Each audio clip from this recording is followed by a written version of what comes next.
A gente vai se manter no debate aqui, mas é que só para não deixar passar em branco, como a vereadora Estela falou, ela até questionou meu colega vereador Fantinel, que falou da questão das flores ali, e ela disse que a flor pode representar fragilidade, cuidado e tal. Mais uma vez a gente vem aqui para a questão da semântica. Então, ela quer dizer o que o elogio do vereador Fantinel significa ou não para ele.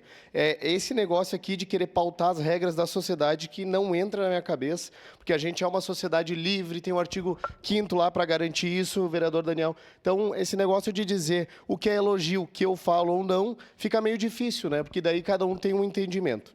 E a questão dos clubes de futebol também, que o vereador Cláudio fugiu do tema, se eles devem, se o sonho do senhor é trabalhar na Receita e cobrar os times, faça isso lá fora, vamos se ater ao tema, como o vereador Rafael já falou aqui.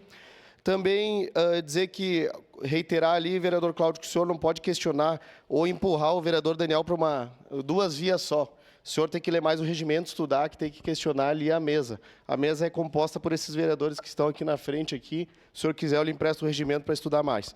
E falar aqui que concordo com o vereador Fantinel.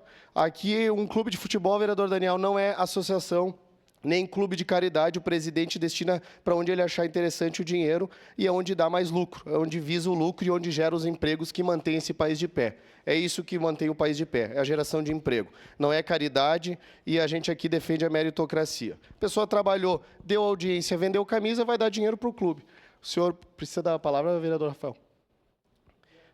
Seria Queria uma isso. parte, vereador, aproveitar seu tempo. De imediato, vereador capitão.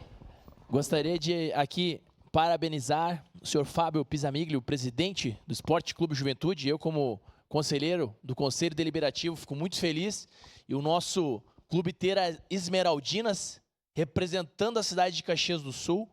E aqui o meu profundo pesar por aquele acontecimento e dizer que nós, como conselheiros do Juventude, nós temos muito carinho pelas Esmeraldinas e queremos que elas representem muito bem a nossa cidade de Caxias do Sul e o nosso Esporte Clube Juventude. Obrigado, vereador Iago.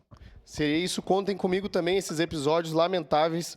A gente aqui vai sempre lutar contra isso aí, contem com o nosso voto e também só não gostaria de jogar tudo no mesmo balaio, né, vereador capitão? Parece que o pessoal joga tudo no mesmo balaio e isso eu sou contra. Então, seria isso. Obrigado.